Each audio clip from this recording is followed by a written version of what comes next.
Boa tarde, bom dia, boa noite a todos e todas. Começando aqui mais uma aula do nosso direito dos contratos. A gente está enfrentando aqui os contratos em espécie, né? Dentro dessa amplitude gigantesca que nós estamos enfrentando dentro desse semestre pandêmico ainda, infelizmente, mas torcendo para que tudo isso passe logo, né? Pois bem, hoje a gente vai tratar de um contrato específico, que é o contrato da doação, tá? Contrato de doação.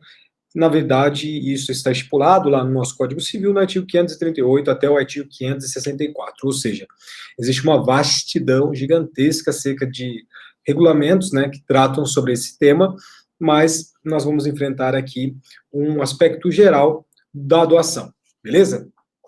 Então, como a gente tem feito em todos os contratos em espécie, a gente vai tentar entender primeiro o conceito do que seria doação e a natureza jurídica deste contrato. E pela doação, a gente pode ter que o doador, ou seja, uma figura que se chama doador, vai transferir do seu patrimônio, o doador, dentro do seu patrimônio, ele vai transferir determinados bens ou vantagens para o donatário. Então a gente já consegue ver dois polos, o doador e o donatário. E ali uma transferência que faz a relação da vinculação desse negócio jurídico, que é a transferência de seu patrimônio de bens ou vantagens, sem a presença, e aqui está o ponto fundamental para a gente entender a doação, que inexiste, melhor dizendo, a presença de qualquer remuneração. Inexiste, portanto, qualquer remuneração. Então, se inexiste alguma remuneração, nós temos que se trata, na verdade, de um ato de mera liberalidade, ou seja, de uma manifestação única ali dessa figura do doador, que é um contrato que a gente pode ver um contrato benévolo, né? Um contrato, enfim, um contrato em que essa figura, desse doador, ele, através de um ato de vontade, manifesta ali a intenção de fazer essa distribuição desse patrimônio de bens ou vantagens, tá? Então, é um contrato benévolo, é um contrato unilateral, uma contraprestação, correto?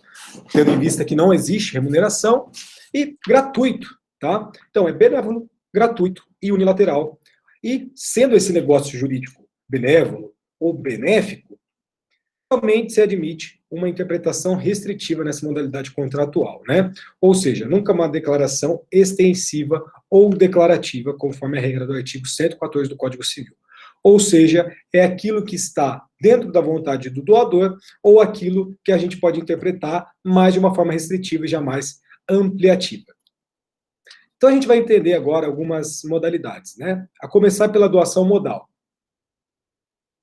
A doação modal pode ser traduzida também como a doação com encargo. E existe uma polêmica acerca dessa doação com encargo, né? Por quê? Porque tem uma parte da doutrina que vai entender que essa doação modal, na verdade, não é um contrato unilateral, e sim um contrato bilateral. Ou seja, é uma doação que existe o encargo. Então, se existe o encargo, existiria uma contraprestação que deve ser, melhor dizendo, cumprida por essa segunda figura, que é a figura do donatário. Mas tem uma parte da doutrina que vai olhar para esse tipo de contrato e vai falar, na verdade, que esse contrato, na verdade, é um contrato unilateral, mas é um contrato unilateral imperfeito.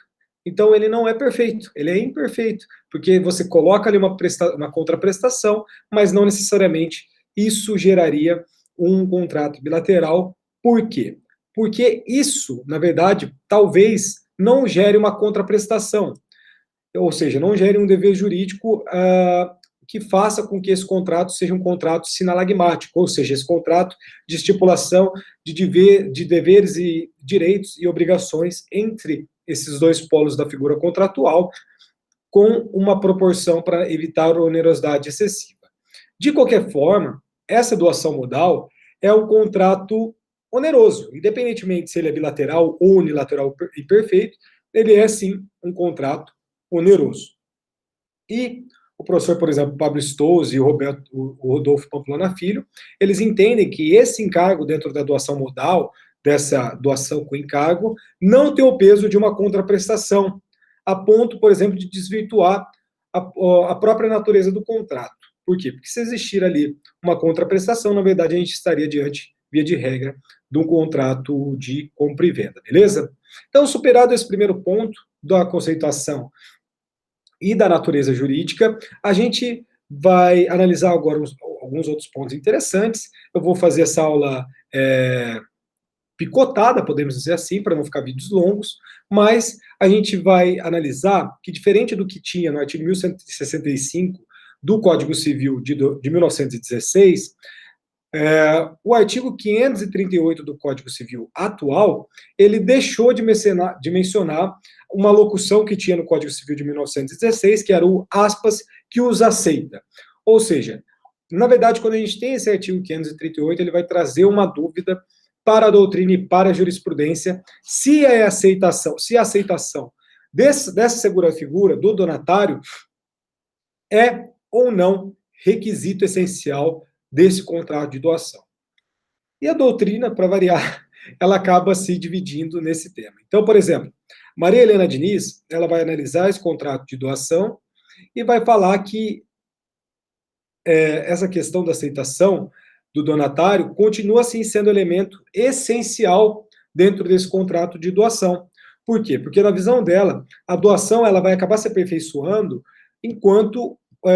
aliás, a doação ela vai acabar não se aperfeiçoando enquanto esse beneficiário, essa pessoa que está recebendo essa doação, não manifestar ali a sua intenção de receber essa doação.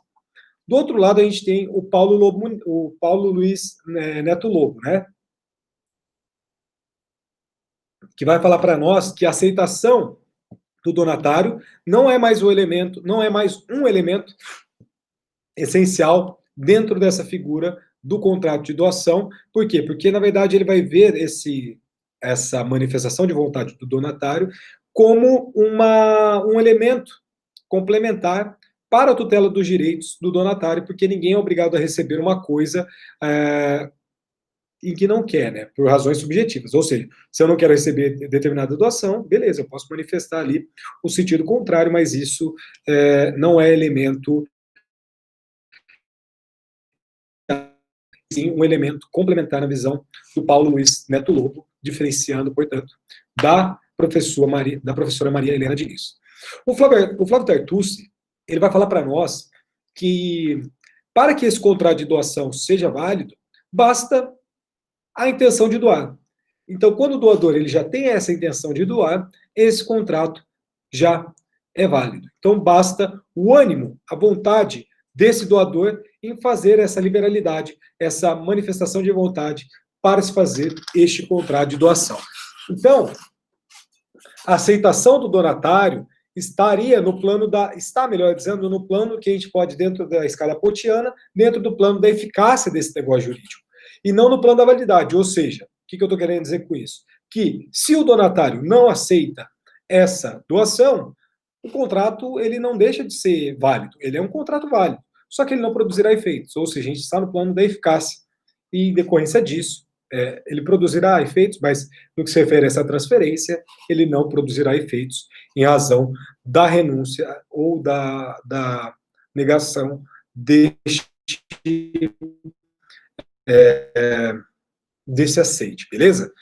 Então nós temos uma regra importante também, que é o artigo 539, que ele vai falar para nós o seguinte, ó: o doador pode fixar prazo ao donatário para declarar se aceita ou não a liberalidade, desde que o donatário, ciente do prazo, não faça dentro dele a declaração, entender-se-á que aceitou se a doação não for sujeita a encargo. Então nós temos um dispositivo muito interessante, que é o dispositivo 539, tá? O que a gente pode extrair desse 539 do Código Civil? Primeiro ponto é que vocês vão enxergar ali uma palavra que é a palavra pode, né? Ou seja, o doador ele pode fixar o prazo para o donatário para se manifestar essa vontade, se ele aceita ou não essa liberalidade do doador. Então, quando o artigo 539 traz essa ideia do pode, a gente está diante de um elemento complementar deste contrato, no meu ponto de vista, tá? Por quê? Porque eventual silêncio do donatário, aliás, do doador, traz uma presunção relativa, ou seja, uma presunção iuris tantum de aceitação. Então, o que eu estou querendo dizer com isso é que, de fato, se fosse um elemento substancial, um elemento fundamental, um elemento em que sem ele essa aceitação não aperfeiçoaria esse contrato, que estaria no plano da validade, esse artigo 539 não faria sentido no nosso ordenamento jurídico. Mas, eu tenho que alertar aqui um contraponto, né, porque isso é uma construção que eu estou passando para vocês, é uma visão que eu tenho sobre isso, mas a gente tem que a doutrina tradicional acaba sempre apontando, principalmente pela influência do Código Civil de 1916, que a aceitação não pode ser presumida sem que haja ciência do donatário. E essa corrente tem razão, porque se a gente imaginar, é uma decorrência lógica, ninguém está obrigado ali a aceitar determinado bem, se essa pessoa não quiser. Então, a gente tem que concluir que a aceitação pode sim ser expressa, pode sim ser presumida. Mesmo não sendo, portanto, elemento essencial, não se presume de forma absoluta a aceitação se o donatário não foi cientificado, beleza? Então, um outro ponto que eu queria trabalhar aqui com vocês acerca dessa aceitação, a gente tem uma dispensa acerca da aceitação expressa quando a gente tratar de doação pura feita em favor de pessoas absolutamente incapazes, e essa hipótese está lá no artigo 543, melhor dizendo, do nosso Código Civil.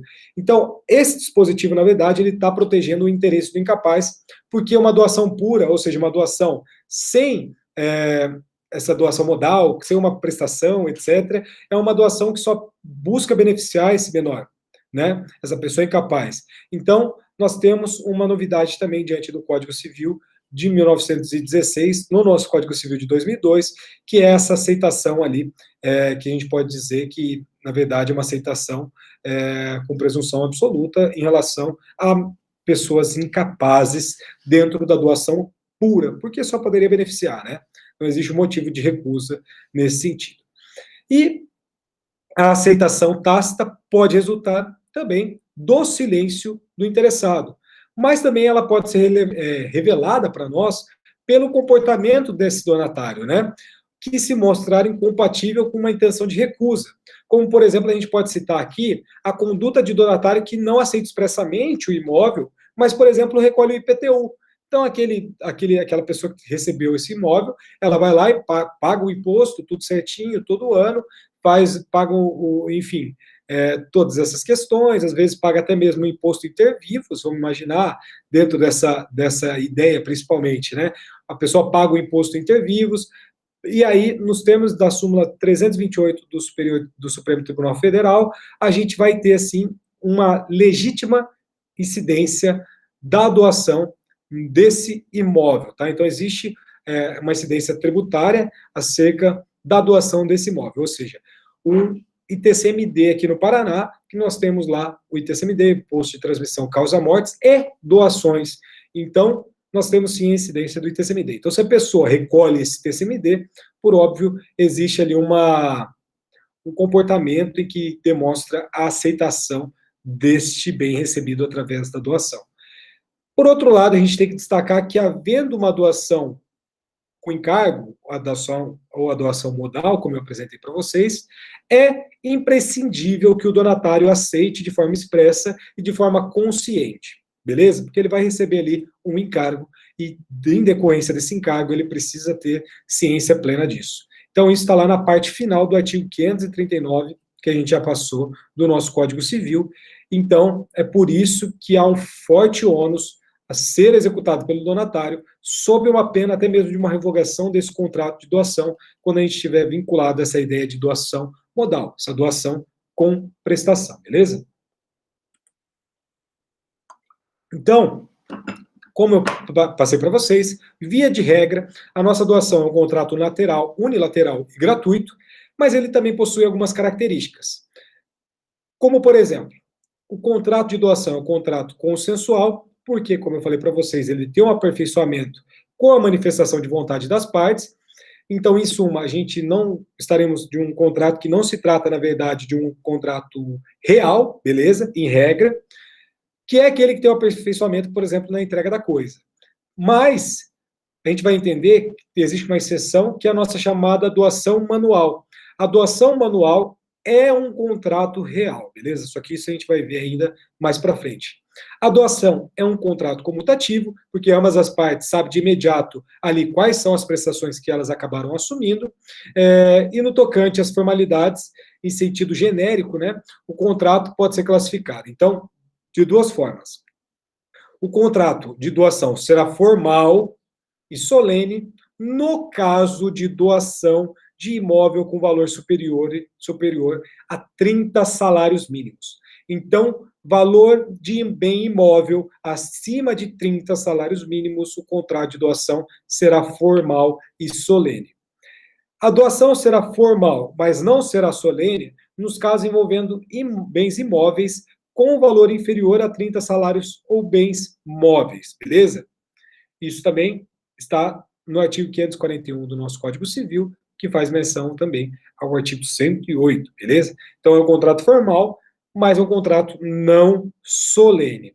Então, nos dois casos, não é necessário, no caso, dois casos desses bens imóveis, né, abaixo de 30 salários mínimos, ou bens móveis, nós não precisaremos de uma escritura pública. Por isso que é um contrato não solene. Mas sim um mero contrato particular. Ou seja, precisa ali de um instrumento particular, o que faz com que esse contrato seja formal. Então, é um contrato formal, mas não solene, quando nós estivermos diante de bens imóveis abaixo de 30 salários mínimos, ou bens móveis. Beleza? Mas existe uma exceção a essa regra, porque lá no parágrafo único desse dispositivo do 541, ele vai precetuar para nós que a doação de bens de pequeno valor dispensa a forma escrita. Então, doações de pequeno valor podem ser feitas de forma verbal, e aí o contrato ele não é nem formal e nem solene. Então, e dentro disso, esse contrato, que vai ter um nome da chamada doação manual. Essa doação manual, ela é seguida pela tradição, beleza? Ou seja, eu digo tradição na entrega da coisa, tá? Não é tradição de algo histórico. Então, para a doutrina e para a jurisprudência, essa caracterização de bem de pequeno valor deve levar em conta, na verdade, o patrimônio desse doador, tá? Então, cabe uma análise dentro do caso concreto, porque um bem, por exemplo, de 10 mil reais, para mim, é o meu patrimônio inteiro, se bobear. Só que para o Abílio Diniz, por exemplo, 10 mil com certeza é uma doação de pequeno valor, beleza? E, adotando essa tese, dentro da 8ª Jornada de Direito Civil, em 2018, foi aprovado o enunciado 622, que fala para nós o seguinte: para análise do que seja bem de pequeno valor, nos termos do que consta esse artigo 441, parágrafo único, deve-se levar em conta o patrimônio do doador. Então, nós superamos aqui nesse primeiro vídeo a natureza jurídica da doação, a conceituação, e agora a gente vai aprender um pouquinho dos seus efeitos, né, e as modalidades dessa doação no próximo vídeo.